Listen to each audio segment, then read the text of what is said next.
کلام مقفع، مسجع اور وزنی کلام ہو، اس کو شعر کہتے ہیں۔ جبکہ لغت عرب میں شعر کا معنی یہ نہیں ہے۔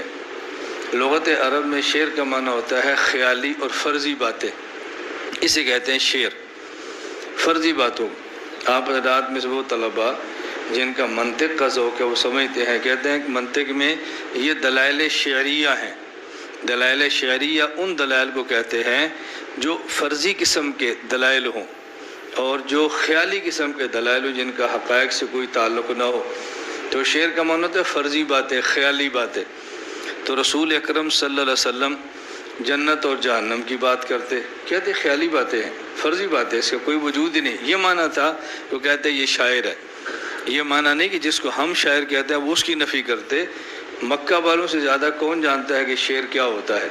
وہاں تو 6 سال کی بچی 100 شعر کا قصیدہ پڑھتی ہے تو وہ سمجھتے نہیں کہ شعر کیا ہوتا ہے۔ تو جب یہ شعر کا معنی ذہن میں ہوگا کبھی الجھن پیدا نہیں ہوگی۔ تو ان کا الزام یہ ہوتا تھا کہ یہ شاعر ہے، یعنی فرضی اور خیالی باتیں کرتا ہے۔ ہم سمجھتے ہیں کہ شاعر کا معنی یہ تھا کہ مقفر، یہ حضور نے کبھی کلام پڑھا ہی نہیں ہے تو الزام کیسے لگے گا؟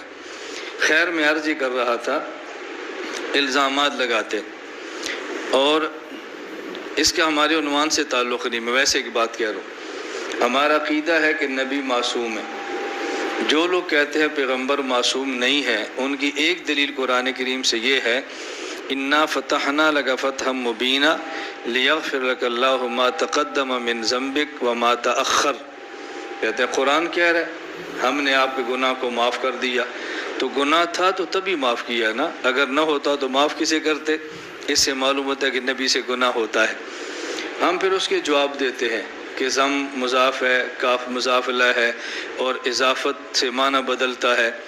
محبت ماں کی طرف ہو تو معنی اور ہے، بیٹی کی طرف ہو تو معنی اور ہے، بیوی کی طرف ہو تو معنی اور ہے، بہن کی طرف ہو تو معنی اور ہے۔ لفظ محبت ہے، اضافت سے معنی بدلتا ہے، ضمن کی اضافت سے معنی بدلتا ہے۔ یہ ہم اس وقت بات کریں گے جب ضمن کا معنی مان لیں گے جو مخالف کرتا ہے۔ ہم تو اس کا معنی وہ مانتے ہی نہیں جو وہ کرتے ہیں۔ کیوں؟ یہ بات بہت اچھی طرح سمجھیں۔ اللہ رب العزت فرماتے ہیں کہ ہم نے آپ کو فتح مبین دی ہے۔ اب ضمن کا معنی گناہ کریں تو معنی ہوگا کہ ہم نے فتح مبین دیا تاکہ آپ کے گناہ معاف کر دیں۔ اگر ضم کا معنی گناہ کریں گے تو فتح اور مغفرت کا کوئی جوڑ ہی نہیں ہے، کلام اللہ کا بے ربط ہو جائے گا۔ یہ بات تو ٹھیک ہے، ہم نے فتح دی اب خلافت قائم کریں، ہم نے فتح دی اب شریعت نافذ کریں، ہم نے فتح دیا ظلم کا بدلہ لیں، ہم نے فتح دیا مسلمان مکہ کو دوبارہ آباد کریں، ہم نے فتح دی اسلام کا نام بلند ہو جائے۔ یہ بات تو ٹھیک ہے، ہم نے فتح دی آپ کے گناہ معاف کر دیں۔ فتح کا گناہ کی معافی سے کیا تعلق ہے؟ مولانا قاسم صاحب الیکشن لڑیں اور ہم کہیں جی مولانا صاحب الیکشن جیت گئے ہیں لہٰذا ان کے گناہ معاف ہو گئے۔ بھائی جیت گئے ہیں تو ہمارے کام کریں گے نا، جیت گئے ہیں تو اسلام کی بات کریں گے۔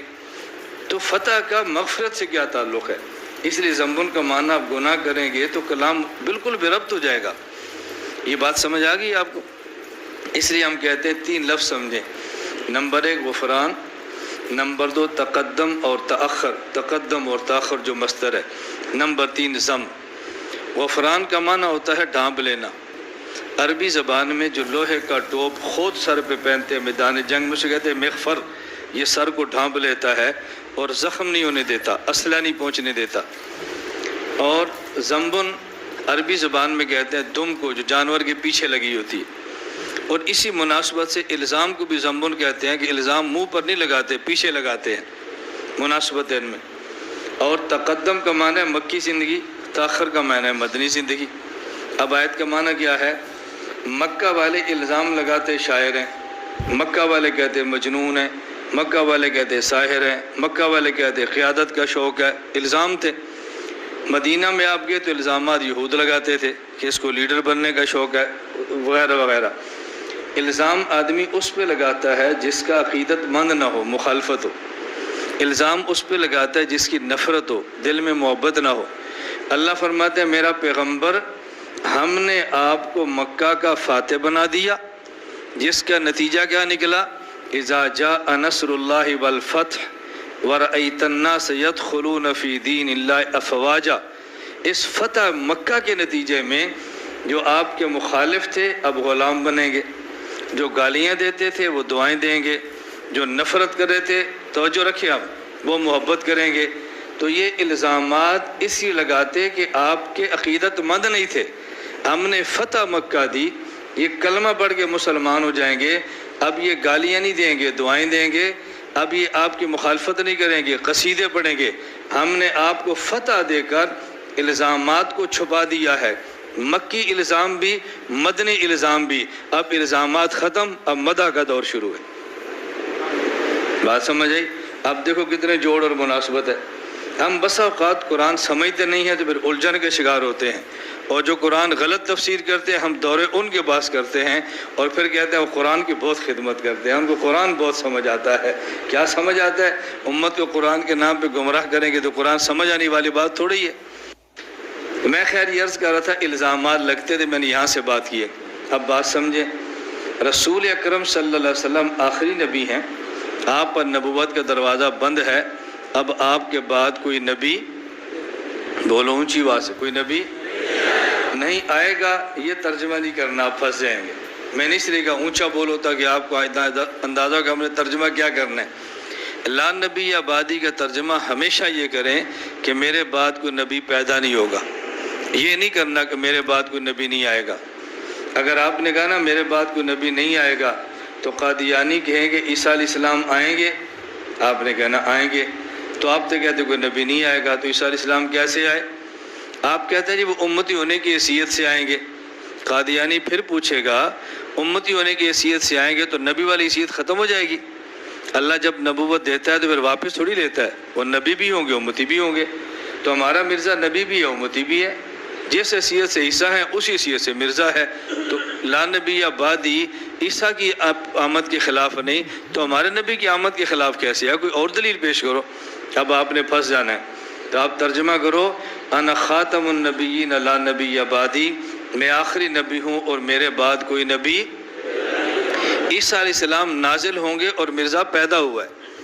اب آپ طلبہ ہیں تو آپ کے ذہن میں سوال آئے گا اس عربی ترکیب میں تو پیدائش کا لفظ ہی نہیں ہے، تو آپ نے کہاں سے ترجمہ کیا کہ پیدا نہیں ہوں گے؟ تو میں بھی آپ سے پوچھ سکتا ہوں، جب آپ کہتے ہیں میرے بعد کوئی نبی نہیں آئے گا، یہ آئے گا آپ نے کہاں سے ترجمہ کیا؟ یہاں تو نبی یا اور بعدی ہے، نہیں میرے بعد کوئی نبی آئے گا تو آپ نے بھی نکالا ہے نا۔